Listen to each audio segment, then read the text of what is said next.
Écoutez, je suis très contente de vous retrouver encore une fois. C'est devenu un rendez-vous régulier, pratiquement régulier. Ce n'est pas toujours le mercredi, mais vous êtes toujours fidèle au poste.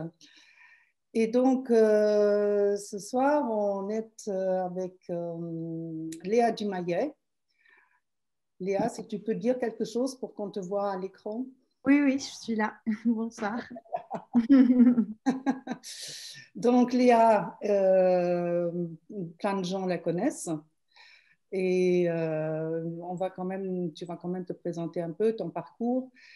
Tu es née en 1990 à Paris. Tu es diplômée des Beaux-Arts de Paris en 2014 avec les félicitations du jury. Et quel a été ton parcours après? Alors, juste après mon diplôme en 2014, j'ai tout de suite trouvé très rapidement un atelier à Montreuil, là où je suis. Et donc, j'ai continué ma pratique de sculpture, d'installation. J'ai participé à plusieurs expositions dans des galeries, des musées, des biennales, plutôt en France, mais aussi j'ai fait une exposition à Londres, une autre en Grèce. Et en 2016, j'ai été à la résidence Pollen à Montflanquin. Et là, plus récemment, en 2019, suite à 2 résidences à Milan, en Italie, à la Via Farini et à la Fonderia Battaglia, j'ai trouvé un nouvel très bel atelier où je me suis aussi installée. Donc maintenant, je vis et travaille entre Milan et Paris. Et comment tu définirais ton travail en 2, 3 phrases? Je demande toujours de faire court au début, parce que de toute façon, on va revenir sur les œuvres, donc tu expliqueras plus en détail. Bien sûr.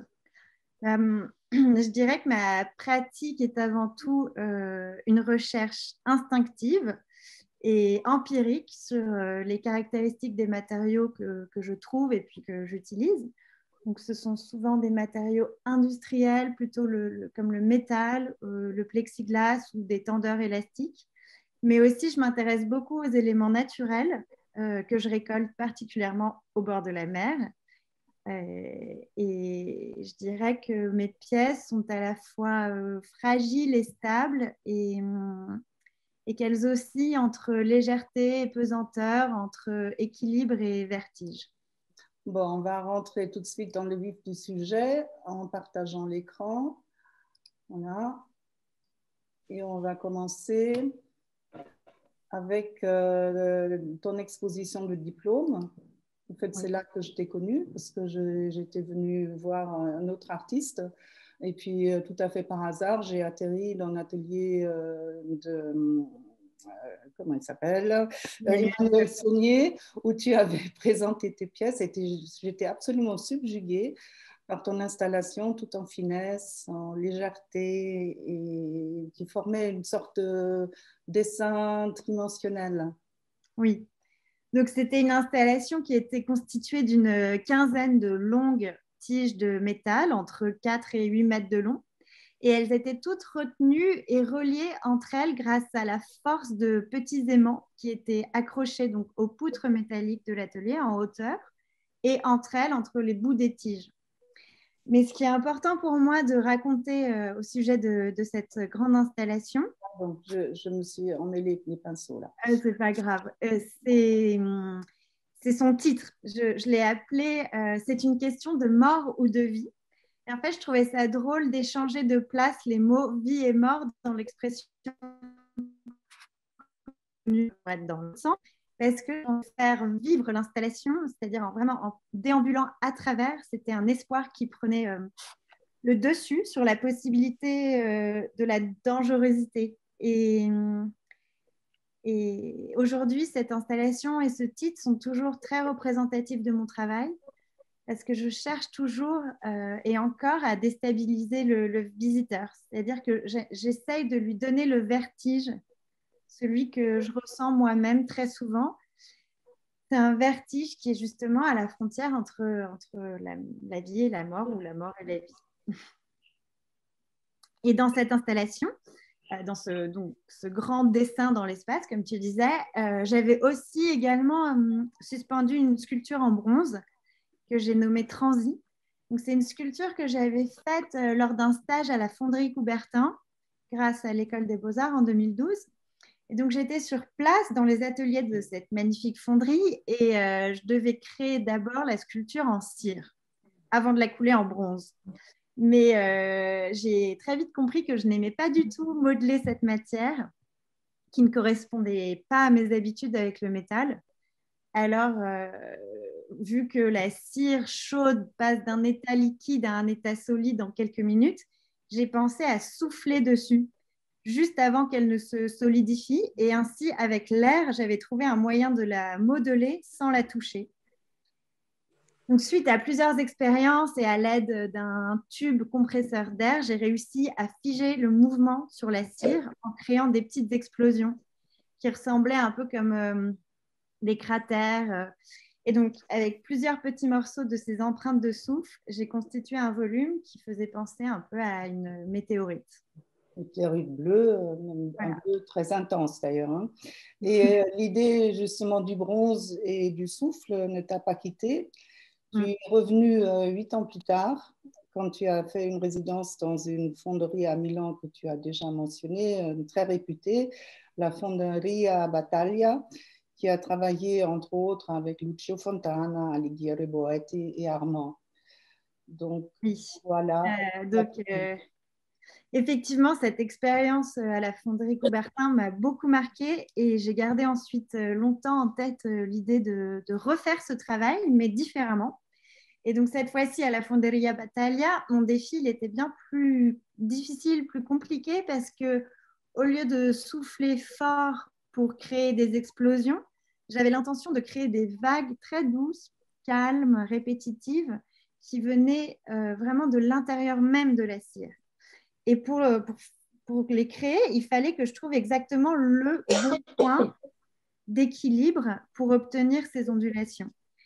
Donc, toujours à l'aide du tube compresseur d'air, je devais souffler sur la cire au bon moment, ni trop tard, ni trop tôt, ni trop tard, à la bonne distance, ni trop loin, ni trop près, et avec la bonne pression, ni trop forte, ni trop faible. Et donc, après plusieurs semaines de recherche, j'ai enfin trouvé ce point d'équilibre pour créer ces vagues. Et ce point d'équilibre-là, en fait, je le cherche à chaque fois que je travaille mes sculptures. Et par ailleurs, dans ce travail, je voulais montrer ma fascination pour la mer et le vent qui m'inspire toujours aussi pour créer mes pièces et que je cherche à traduire en leur donnant forme.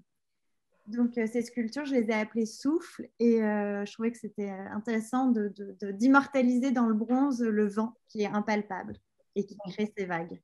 Donc ça, ce sont des pièces assez récentes, Oui. de 2019-2020. Revenons en arrière à ta première exposition personnelle à la Galerie du Crous, où tu avais au cœur installé une sorte de grande vague. Revenons donc au terme de la mer, pour laquelle tu as employé du mirolège. Oui. C'est un matériau que tu as trouvé presque par hasard, comme la plupart de tes matériaux d'ailleurs. Oui. Pour cette exposition, je suis allée chercher et glaner des matériaux à la Réserve des Arts, qui est une grande ressourcerie dans un hangar à Pantin, où il est possible d'acheter pour pas cher des matériaux qui proviennent de musées ou d'événements culturels. Donc, j'ai trouvé à cette période des grands rouleaux de mirolège provenant certainement d'une installation de Olafur Eliasson qui avait eu lieu à la Fondation Louis Vuitton quelques semaines plus tôt. Et donc, cette matière plastique qui me faisait penser au reflet de l'eau m'avait tout de suite attirée quand j'étais à la Réserve des Arts. Mais en fait, toutes mes idées de sculpture, elles commencent toujours par la rencontre avec un matériau.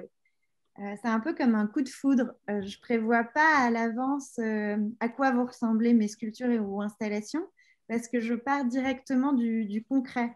C'est-à-dire que je n'ai pas un projet préconceptualisé à l'avance. Bref, donc ce grand tissu mirolège, je l'ai installé sous la verrière de la galerie du Crous et le tissu épousait l'architecture du lieu. Et j'ai essayé de tirer parti de certaines des propriétés du mirolège, une matière qui est très légère et miroitante et translucide. Et au lieu de l'employer tendu et lisse comme Olafur Eliasson, je l'ai froissé, drapé et je l'ai lesté au sol par des amas de verre brisés. Aussi, on pouvait entendre dans l'espace d'exposition le son que j'avais enregistré des plaques de verre qui se brisaient tout doucement en mille morceaux. Alors, ce même mirolège, qui est mirifique, hein, tu l'as réutilisé pour une installation visuelle et sonore à la résidence Pollen à Montflanquin. Là, on voit donc ce tissu de mirolège. Peut-être dis deux, trois mots du sens de cette installation avant que je passe la vidéo parce que le son est très fort, donc on ne t'entendra pas. Donc, c'était dans mon atelier de la résidence Pollen, totalement dans la pénombre. J'ai utilisé la lumière et l'air pour révéler d'autres caractéristiques de ce mirolège. Donc, il y avait un grand ventilateur qui était disposé sur le côté et deux gros projecteurs qui envoyaient de la lumière très forte sur l'installation. Et les visiteurs étaient plongés dans cet univers marin, comme sur un bateau à voile, entre les reflets en mouvement et le bruit très puissant du tissu qui bougeait.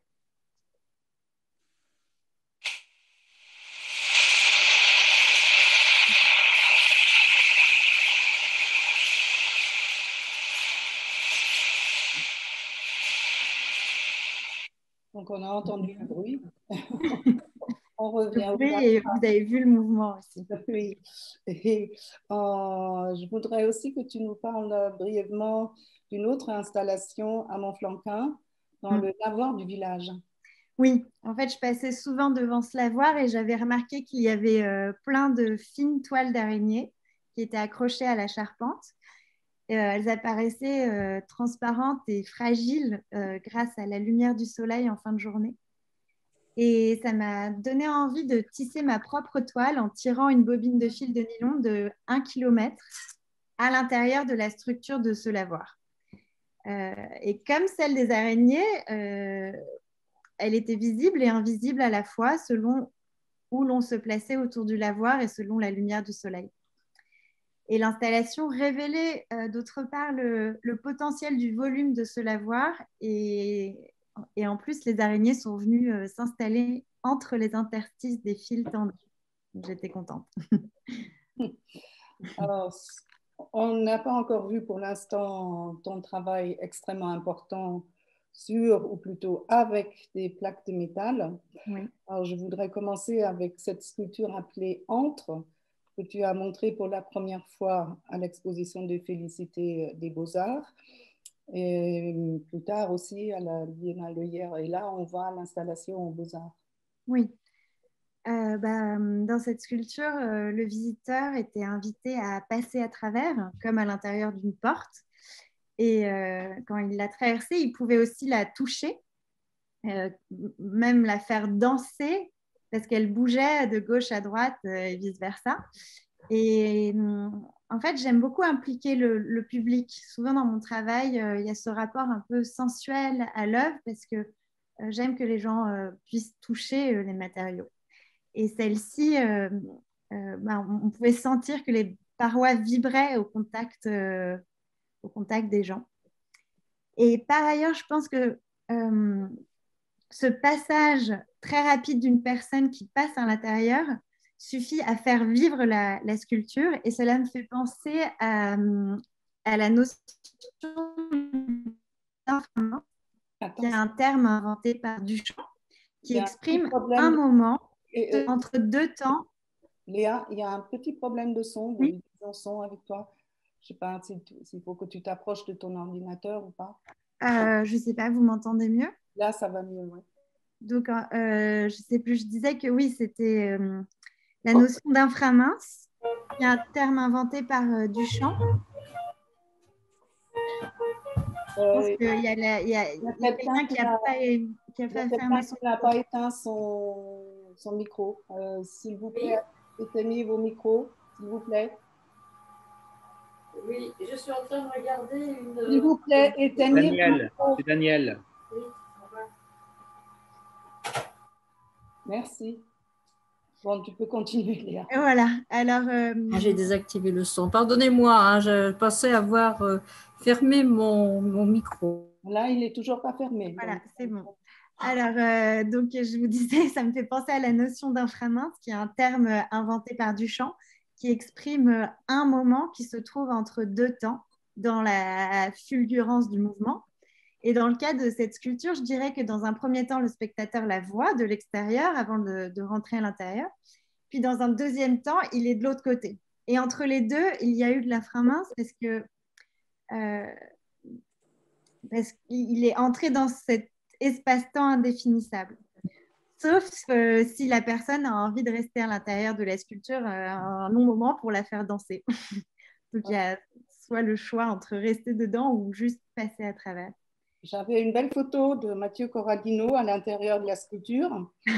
Mais bon, pour cette présentation, je me suis abstenue de la montrer. Ah, merci. Tu te rappelles de la photo? Oui, c'était hier, non? Je pense. Oui, non voilà. Alors, cette plaque de métal courbé, on la retrouve sous une forme différente dans l'exposition Poro Roca, qui a réuni des travaux à toi, Julia, qui est avec nous ce soir, et Célia Couette. Oui, donc sur cette photo, vous voyez deux sculptures. Celle qui est contre le mur, que j'ai appelée obligée à rien, et celle qui est suspendue, apostrophe, qui est non loin de la petite gravure sur plaque de Julia Go. La sculpture contre le mur, c'est une grande plaque d'acier galvanisée de 3 mètres de long que j'ai pliée avec mon corps et qui est juste retenue par une grosse pierre meulière. Et donc, on sent cette tension qui est très forte, qui est induite et qui, à mon avis, rappelle l'existence de la gravité de la Terre, celle qui nous domine et celle à laquelle on doit s'adapter. Et donc, en pliant cette plaque et en mettant cette grosse pierre devant, je tente de me confronter à cette force de l'univers. Et évidemment, le danger est présent, mais comme impossible qu'on ne saisit pas vraiment, et d'autant plus qu'il n'y a pas de cordon de sécurité autour de la sculpture. La sculpture qui est juste à côté, suspendue, est un fil tendu entre le plafond et le sol, qui passe à travers un tube en cuivre tordu comme un tourbillon. Et ce tube, pour moi, il induit le mouvement, même s'il est dur et figé dans l'air. Alors que pourtant, la ligne droite est en fait en caoutchouc, elle est molle et élastique. Et donc, en fait, je joue de ce paradoxe. On ne voit pas ce qui est évident, comme, je dirais, les invraisemblances que l'on trouve souvent dans la vie. Et on peut la toucher, elle se balance dans l'air et on va voir ça dans la vidéo juste là.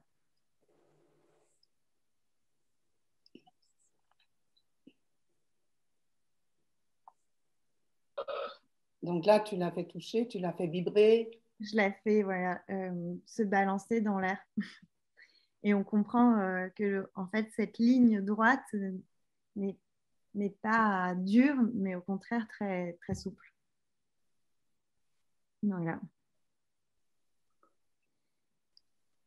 Alors, encore un autre exemple de ton travail avec des plaques de métal.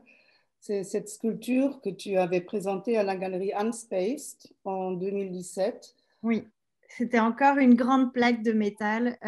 Cette fois-ci, celle-ci, je l'ai trouvée dans la rue parce que j'ai glissé dessus un soir sous la pluie et puis je l'ai ramassée, je l'ai nettoyée. Et ici, je l'ai encore pliée, mais cette fois-ci, j'ai posé dessus une très lourde plaque de plomb qui retenait avec son poids la fermeture de la grande plaque, dont les bords étaient juste juxtaposés. Ils n'étaient ni collés ni attachés, c'était seulement grâce au poids que la plaque restait pliée. Donc encore, on sentait cette tension très forte et on pouvait imaginer que si on enlevait le plomb, la plaque de métal reprenait sa forme initiale et plane d'un coup sec et violente, elle serait revenue sur le béton du sol. Donc, évidemment, ça n'est pas arrivé, puisque Parce c'était que la juste plaque de plomb, au bon endroit. on a eu la mauvaise idée de l'enlever. Hein.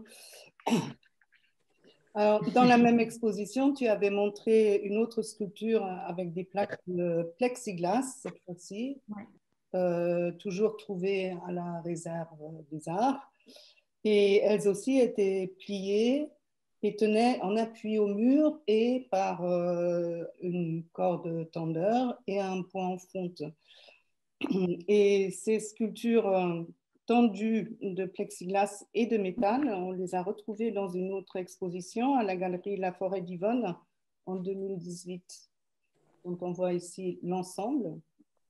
Et c'est à l'occasion de cette exposition que tu as fait pour la première fois une performance en public où tu as assemblé tes pièces donc, en temps réel. Si on Exactement. Oui, dans la salle de l'exposition de la galerie de la Forêt d'Yvonne, qui était totalement vide, il y avait seulement quelques plaques de plexiglas, des cordes, des poids en fonte et quelques pierres qui se trouvaient au sol et qui étaient en attente d'être activées. Donc, j'ai monté 3 installations, dont celle que vous venez tout juste de voir, devant une trentaine de personnes en 20 minutes environ.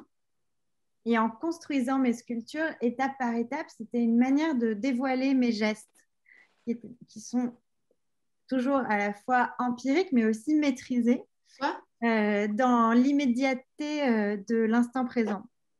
Donc, chaque élément des installations se soutenait, se tenait ou se tirait. Et pour moi, les murs, le sol et le plafond faisaient aussi partie des installations.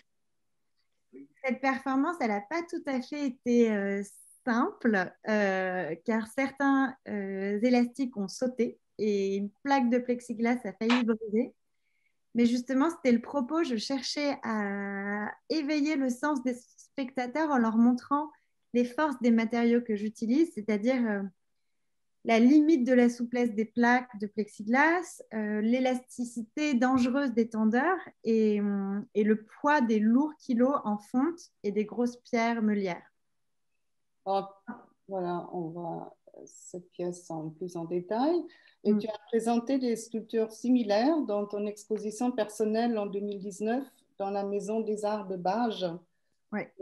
Très peu de gens connaissent. Moi, j'ai eu la chance de la connaître et j'y vais pratiquement tous les ans. C'est un lieu absolument magique, à une dizaine de kilomètres au sud de Narbonne. Et ce centre, donc, il surplombe l'étang de Bages qu'on voit ici, avec une de tes sculptures dans le chambranle de la fenêtre. Et c'est un endroit qui t'est très, très familier, parce que tu vas tous les ans depuis ton enfance, et c'est un lieu qui t'inspire aussi. Oui, oui. Exactement. Depuis que j'y suis née, j'y passe mes vacances. Mais en fait, depuis quelques années, c'est surtout devenu un endroit vraiment... c'est devenu mon terrain d'inspiration principal. Et donc, le village de Bages, comme tu l'expliques, il est perché sur cette colline. Il est entouré d'un grand étang de mer et d'une garrigue sauvage protégée. Mais ce qui est important, je trouve aussi à dire, c'est que cette région, elle est très connue pour le vent. Et il y a très souvent des championnats de planche à voile, de kitesurf, de cerf-volant. Et j'ai toujours admiré les voiles gonflées par la tramontane qui est très puissante. Et je pense qu'on peut le voir et le ressentir aussi dans la sculpture. Voilà. Sculpture-là, ouais. Qui est juste là. Ouais. Et non loin de là, il y a un autre étang qui s'appelle l'étang de Doul, où on peut observer un phénomène très particulier parce que c'est un des lacs méditerranéens les plus salés. Et donc, quand le temps s'y met, il y a des volutes de sel qui s'envolent, qui flottent sur le lac et qui s'envolent. Oui, et donc j'en avais fait une vidéo. Donc c'est sur les bords de cet étang du Doul qu'il y a souvent des amoncellements de nuages de sel qui forment des blocs à la fois légers et compacts. qui bougent, mais qui frétillent très rapidement au gré du vent.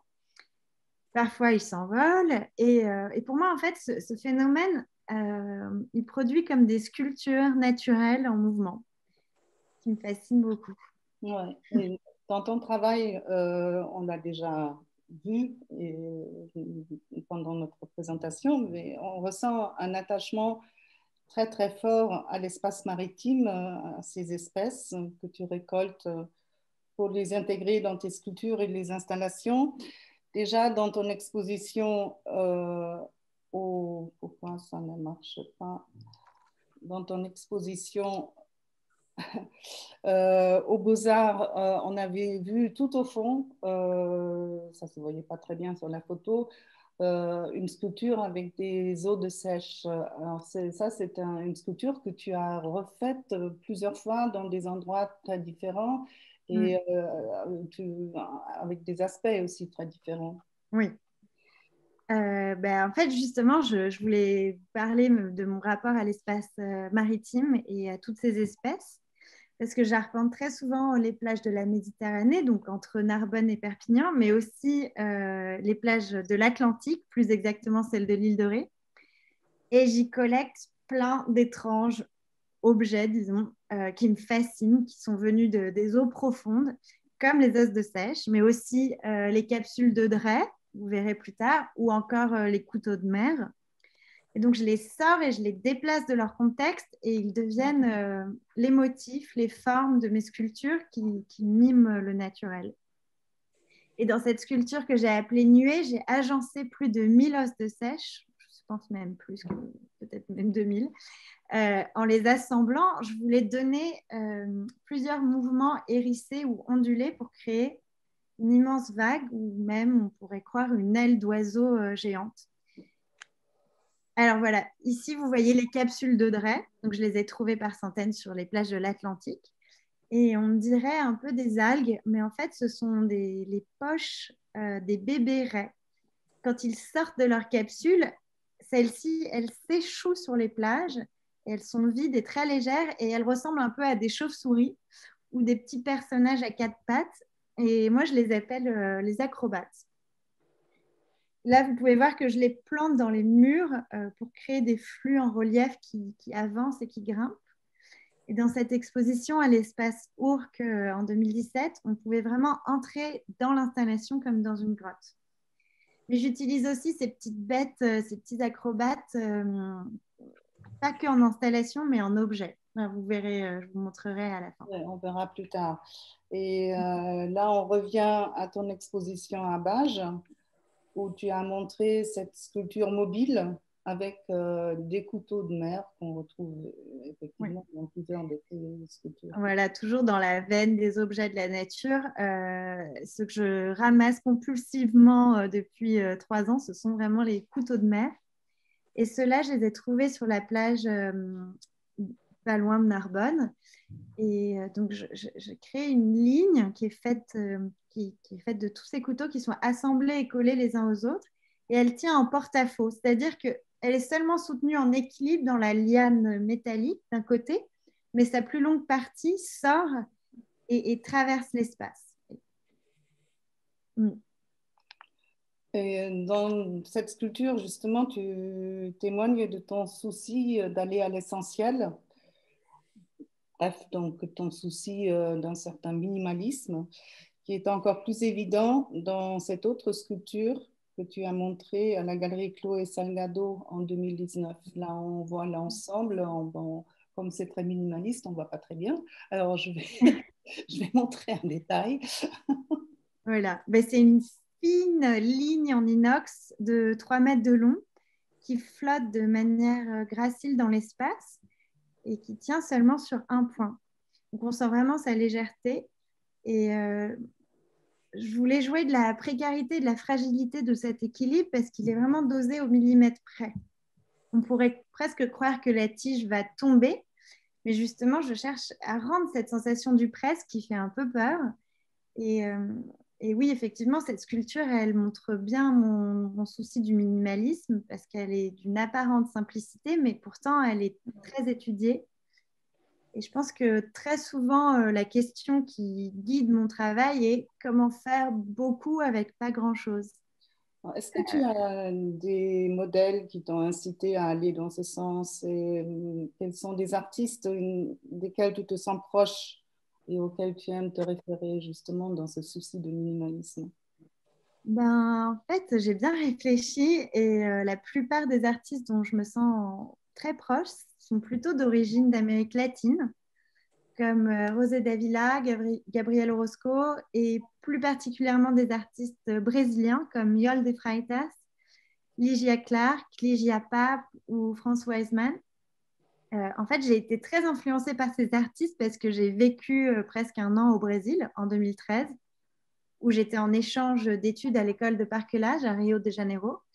Et en fait, ce voyage, il m'a vraiment permis de définir ma recherche plastique. Je vais prendre cette occasion pour vous raconter rapidement une petite histoire d'un échec qui a été finalement très fondateur. En fait, dans cette école, je voulais faire une sculpture qui était complètement irréalisable en utilisant des tiges de métal pour soutenir une superposition de noix de coco dans l'idée de monter un très haut mur. Mais la sculpture, elle s'est écroulée et elle a transformé le mur en une forme de grotte ou de vague. Et ça m'avait paru être un très gros ratage. Donc, j'ai pris rapidement quelques photos avant de jeter toutes les noix de coco et je sentais que quelque chose s'était quand même passé, un truc intéressant, mais je ne savais pas encore quoi.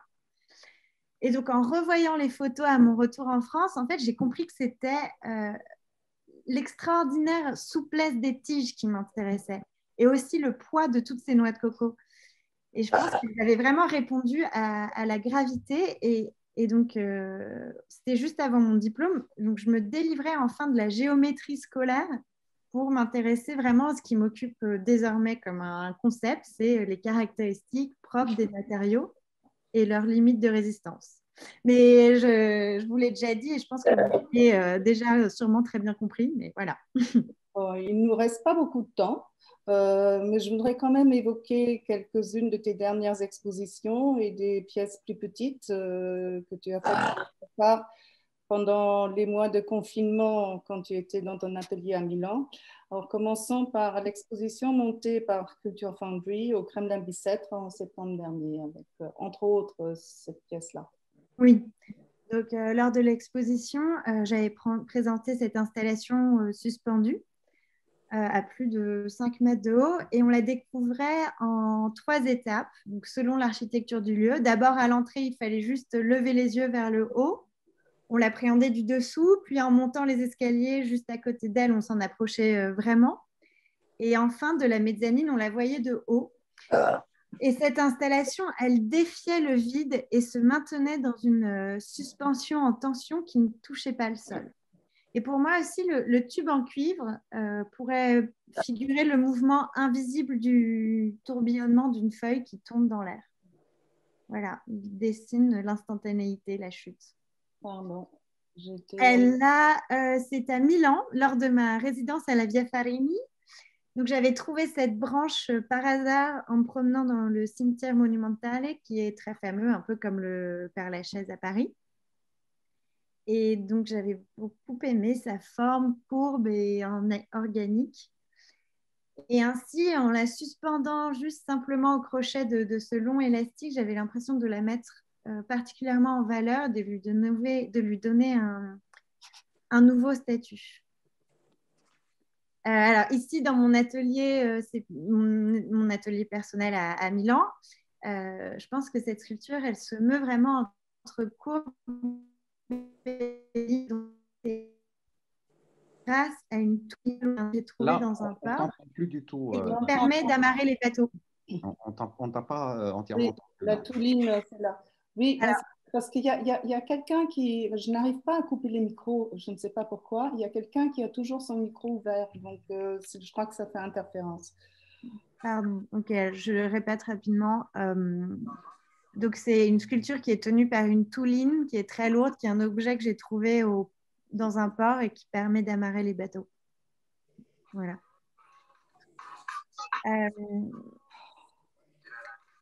Qui est-ce qui a son micro ouvert, s'il vous plaît? Et iPad de Jenny, je ne sais pas si c'est ça. iPad de Jenny?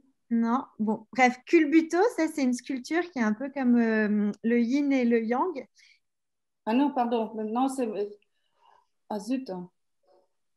C'est Annick qui a son micro ouvert. Annick, est-ce que vous pouvez fermer votre micro, s'il vous plaît? J'ai coupé le micro de Léa. C'est bon, je suis là. Oui. Donc, Culbuto, c'est une sculpture en 2 parties avec, qu'est-ce que je disais? Donc, c'est un peu comme le yin et le yang, et la branche et le métal ont la même forme et la même taille. Donc, pour moi, le métal ici, c'est un peu comme le sang dans la veine de la branche. Cette sculpture, elle peut se toucher et elle peut se mettre en mouvement. Et celle-ci aussi, celle qu'on vient de regarder. Donc, en fait, pendant le confinement de mars à mai à Paris, puis en novembre et décembre à Milan, j'ai surtout fait des petites sculptures de petits formats, dont certaines ont été mises en vente sur le site en ligne de Marty de Montero. Donc, cette petite sculpture, elle s'appelle Ça s'en va et ça revient. Pareil comme Culbuto, elle bouge. Ça, c'est la sculpture dont je voulais vous parler qui s'appelle l'acrobate. Et cette fois-ci, il est tout seul. Il est un peu comme personnifié. Il devient un peu la feuille qui tient encore sur son arbre. Pose. C'est une sculpture avec un os de sèche qui est aussi tout seul cette fois-ci et qui est figé dans son élan. On pourrait presque l'imaginer s'envoler comme un Spoutnik. Un ange passe. C'est une sculpture un peu comme un ikebana à la japonaise. Voilà. Un ange passe, c'est celle d'avant. Donc là, celle-ci, c'est l'un dans l'autre. Donc, comme la sculpture Culbuto, c'est un peu un mélange de matériaux qui se suivent avec cette algue qui passe à l'intérieur du tube. Delicia, c'est une feuille d'une plante que j'aime beaucoup chez moi, qui est tombée et à qui je voulais redonner une vie. Il et elle, c'est un couple de petites feuilles d'eucalyptus qui sont à l'intérieur de très fins tubes d'aluminium qui sont soutenus simplement par des petites plaques de marbre. Donc, on voit tout. Il n'y a aucune triche, c'est-à-dire qu'il n'y a pas de vis, de clous, c'est-à-dire que tout est montré. Là, on ne s'en rend pas forcément compte sur toujours les sculptures, mais voilà. Et il faut dire que ces sculptures ont fait un tabac sur le site de Marty, que je salue, qui est là, qui a levé la main, mais tu auras la parole après, Marty. Et d'ailleurs, ton multiple pour Artaïs aussi, il a été épuisé très vite. Il n'y a plus aucun exemplaire de disponible. Alors, pour finir ce panorama, une bonne nouvelle.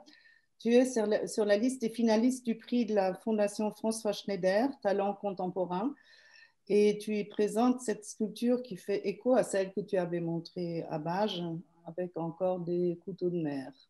Oui, et dans cette sculpture que j'ai nommée Cycle, pour moi, chaque couteau est comme une étape. Ils se suivent les uns après les autres en décalé et ils forment un colimaçon qui évolue, qui avance, comme les ondes des vagues de la mer, qui montent et qui se retirent suivant un cycle de vie. Donc cette spirale de couteau, elle est seulement soutenue par 2 points en équilibre sur une liane en laiton, qui est elle-même courbée et marquée par mes gestes, parce que je tords toujours, je ceinte le métal avec mon corps, sans utiliser d'outils ou de machines. Et cette ligne en forme courbe se soulève, s'abaisse et flotte également dans l'espace. Voilà. Bon, merci beaucoup Léa. Je vais quitter maintenant le partage d'écran et te remettre en gros plan pour parler un peu de tes projets. Malheureusement, il y a des projets qui sont retardés, comme cette exposition qui était prévue à la Galerie Valentin, mais ce n'est que reporté. Oui. Je crois que tu peux nous montrer en avant-première les pièces que tu vas y présenter. Oui, donc l'exposition était censée avoir lieu le 3 avril et finalement, elle est, si tout va bien, reportée le 1er mai. À la Galerie Valentin, le titre de l'exposition, c'est time is over. Et si vous voulez, je peux vous montrer dès maintenant les deux des sculptures qui seront. Alors, c'est dans l'atelier. Donc là, certains d'entre vous l'avaient peut-être déjà vu. C'est une sculpture qui est faite d'un petit morceau d'une nacre, d'une grande nacre que j'ai trouvée aussi dans la mer. Et je ne sais pas si on voit très bien ici aussi. C'est une sculpture qui est faite d'une tige de laiton avec un corail qui tient en équilibre sur la tige de laiton. Voilà. Ça, on voit très bien. Donc, donc ça ouvre quand exactement? Le 1er mai. Et aussi, je voulais vous dire que je vends 2 petites sculptures, dont celle avec l'acrobate qui tient sur sa branche, sur une vente en ligne d'œuvres d'artistes qui ont exposé à la Maison des Arts de Bages. Voilà, dont aussi des pièces de Pierrette Bloch, de Claude Viala, de Lionel Sabaté et plein d'autres. Très, très intéressant. Et j'ai une autre exposition qui aura lieu au Centre Tinius à Montreuil en novembre avec les artistes de mon atelier. Voilà, on a monté une association et on a reçu le prix Advani des Beaux-Arts de Paris pour monter justement ce projet d'exposition.